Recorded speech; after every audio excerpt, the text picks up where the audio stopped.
పంట విత్తడం మొదలు కోత వరకు కంటికి రెప్పలా కాపాడుకోవాలి. ముఖ్యంగా పంట ఎదుగుదలలో పూత కాత సమయం చాలా కీలకమైంది. ఈ సమయంలో రైతులు అధిక ఖర్చుతో రసాయన మందులను పిచికారీ చేస్తుంటారు. కానీ ఫలితం ఉండటం లేదు. ఈ నేపథ్యంలో ప్రకృతి వ్యవసాయంలో ఎగ్ అమినో యాసిడ్ పిచికారీ ద్వారా చాలా మంది రైతులు సత్ఫలితాలను పొందుతున్నారు. అయితే రైతు స్థాయిలో ఏ విధంగా తయారు చేసుకోవాలో తెలియదు. ఎగ్ అమినో యాసిడ్ తయారీ విధానం ఎలానో ఇప్పుడు తెలుసుకుందాం.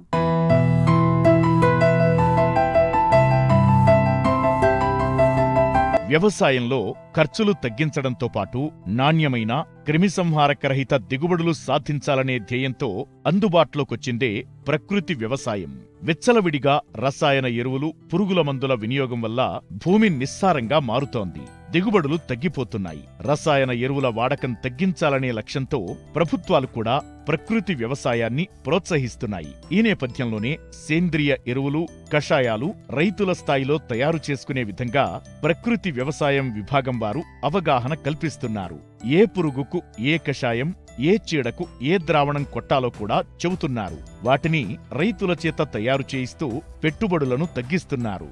ముఖ్యంగా పంట పూత కాత దశలో ఎగ్ అమినో యాసిడ్ సత్ఫలితాలను ఇస్తుండటంతో పశ్చిమ గోదావరి జిల్లాలో ప్రకృతి వ్యవసాయ విభాగం అధికారులు రైతులకు దీని తయారీ విధానం పట్ల శిక్షణ ఇస్తున్నారు. ప్రకృతి వ్యవసాయ విధానంలోని పంట ఎదుగుదలకు ఉపయోగించే అతి ముఖ్యమైన గ్రోత్ ప్రమోటర్స్, ప్రకృతి సిద్ధంగా తయారు చేసుకునే గ్రోత్ ప్రమోటర్స్లోని కోడిగుడ్డు నిమ్మరసం అనేది ఎగ్ అమైనో యాసిడ్ అనే సొల్యూషన్ చాలా ముఖ్యమైన ద్రావణం.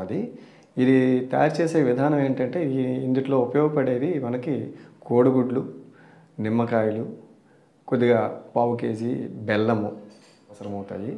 ఈ కోడిగుడ్లు ఒక యూనిట్ స్టార్ట్ చేసుకుంటే 12 గుడ్లు తీసుకొని ఇవి పెట్టుకొని తయారు చేయడానికి ఒక ప్లాస్టిక్ వెసల్, ఒక 5 లీటర్లు పెట్టే ప్లాస్టిక్ వెసల్ అనేది ఈ 12 గుడ్లని ఆ వెసల్లోని అమర్చి దాంట్లో ఈ నిమ్మకాయల్ని 50 60 అక్కడున్న నిమ్మకాయ సైజుని బట్టి నిమ్మరసం పిండేసి ఆ నిమ్మరసాన్ని ఈ వెసల్లో కోడిగుడ్లన్నీ అమర్చిన తర్వాత మునిగేటట్లు ఆ నిమ్మరసాన్ని వేయాలి.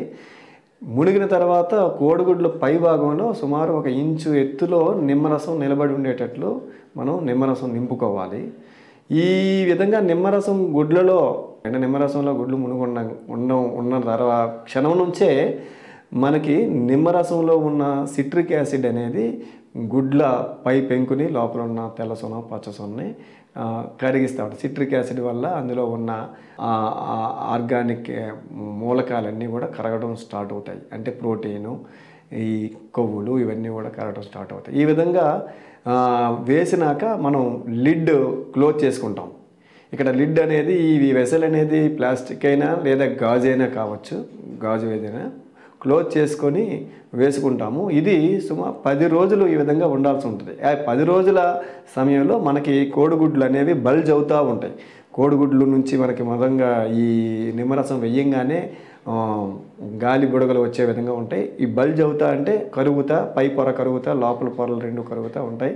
అది మొత్తం లోపల ఉన్న ఈ సిట్రిక్ యాసిడ్ వల్ల లోపల ఉన్న ఈ పెంకులో ఉన్న కాల్షియం కార్బోనేట్లో ఉన్న కాల్షియము, అలాగే మాంసకృతులు విపరీతంగా చాలా ఎక్కువ ఉంటాయి తెల్లసొనలో. అలాగే పచ్చసొనలోని కొవ్వు పదార్థాలు ఉంటాయి. ఇవన్నీ కూడా ఈ ముందుగా అమైనో యాసిడ్స్గా విడిపోతాయి. అమైనో యాసిడ్స్ నుంచి నత్రజని, భాస్వరం, సల్ఫరు ఈ మూలకాలన్నీ కూడా, అలాగే కోడిగుడ్లో మనకి సూక్ష్మ పోషకాలు కూడా ఉంటాయి. ఐరన్, కొద్దిగా జింక్ కొంతమేర, ఇవన్నీ కూడా అవి కూడా మూలకాల రూపంలో అయాన్ల రూపంలో విడిపోతాయి. ఇన్ని 10 రోజులు పట్టుకు. ఈ ప్రాసెస్లో ఈ లిడ్ ప్రతిరోజు కూడా ఒకసారి తీసి మళ్ళీ కొంతసేపు ఉంచి మళ్ళీ పెట్టాల్సిన అవసరం ఉంది. ఎందుకంటే లోపల గ్యాసెస్ ఫామ్ అవుతూ ఉంటాయి ఈ కరిగే ప్రాసెస్లో. ఆ గ్యాస్ అందువల్ల ఆ లిడ్ ఓపెన్ చేయకుండా 10 రోజులు ఉంచేస్తే ఆ గ్యాసెస్ ఫామ్ అవటం వల్ల ఆ పై ఖాళీ ప్రదేశంలోనే గ్యాస్ ఫామ్ అవటం వల్ల పగిలిపోయే అవకాశం ఉంటుంది. అందువల్ల రోజు ఒకసారి ఓపెన్ చేసి పగబెట్టుకొని మళ్ళీ క్లోజ్ చేసుకోవాలి. అలా 10 రోజులు అయినాక 11వ రోజు శుభ్రంగా చేతిని క్లీన్ చేసుకొని చేతితో శుభ్రంగా ఈ కంటెంట్స్ అంతా కలిపేస్తే మొత్తం పాలులాగా తెల్లగా అయిపోతుంది. ఈ గుడ్లన్నీ కూడా కరిగిపోయి మొత్తం అంతా కూడా ఇంకా ఏమీ లేకుండా నిమ్మరసంలో కరిగిపోతాయి.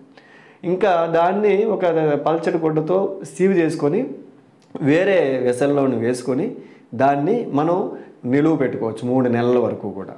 ఈ నిలువ పెట్టుకునే ముందు ఈ సొల్యూషన్లోని 1/2 కేజీ బెల్లము 1/4 లీటర్ నీటిలో కరగ తీసుకొని అది కలిపితే ఆ నిలువ సామర్థ్యం పెరుగుతుంది ఈ కోడిగుడ్డు నిమ్మరసంది. ఇది నిలువ పెట్టుకునేటప్పుడు కూడా మనం లిడ్ ఓపెన్ చేస్తూ ఉండాలి. కనీసం 2-3 రోజులకు ఒకసారైనా లిడ్ ఓపెన్ చేస్తూ గ్యాస్ని విడుదల చేస్తూ ఉండాలి.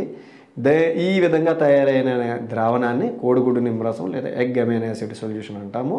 దీన్ని మనం పంట మీద ఒకసారి పిచికారీ చేయడానికి ఒక ఎకరాకైతే 1/2 లీటర్స్ 250 ml 250 ml 100 లీటర్ నీటిలో కలుపుకొని పిచికారీ చేసుకుంటే ఏ పంట మీదైనా ఏ మొక్క మీద స్ప్రేయింగ్ చేసినా ఆ మొక్కకి ఆకు ద్వారానే ఈ పోషకాలన్నీ కూడా పీల్చుకొని లాక్కుని ఆ మొక్క ఎదుగుదల అద్భుతంగా ఉంటుంది. తద్వారా ఆ మొక్క దిగుబడి కూడా ఏ విధమైన రసాయన ఎరువులు లేకుండా పెరిగే అవకాశం ఉంది. ఈ ఖర్చు అంతా లెక్క వేసుకుంటే సుమారు 40 రూపాయలు నుంచి 50 రూపాయలు, అంతకంటే ఎక్కువ ఖర్చు అవ్వదు. 50 రూపాయలు 40 రూపాయల నుంచి 50 రూపాయల్లో 1/2 లీటర్ అనేది ఖర్చు అయిపోతుంది. ఇంకా కొన్ని సందర్భాలు అందరూ సామూహికంగా కలిపి చేసుకుంటే రైతులందరూ కలిసి ఇంకా తక్కువ ఖర్చు అవుతుంది. అంత సులువుగా మనం పంట మీద ఏ విధమైన రసాయన ఎరువు వేయకుండా అవసరం లేకుండానే మంచి ఎదుగుదలని మనం సాధించవచ్చు. తద్వారా దిగుబడి సాధించవచ్చు. ఇక్కడ అద్భుతం ఏంటంటే రసాయనాలు వ్యవసాయంలోకి అంటే నేలలోకి, మట్టిలోకి, నీళ్ళలోకి లేకుండానే మనం మంచి దిగుబడిని పొందే అవకాశం ఉంది. గ్రోత్ ప్రమోటర్ ప్రకృతి వ్యవసాయ విధానంలో ఈ కోడిగుడ్డు నిమ్మరసం.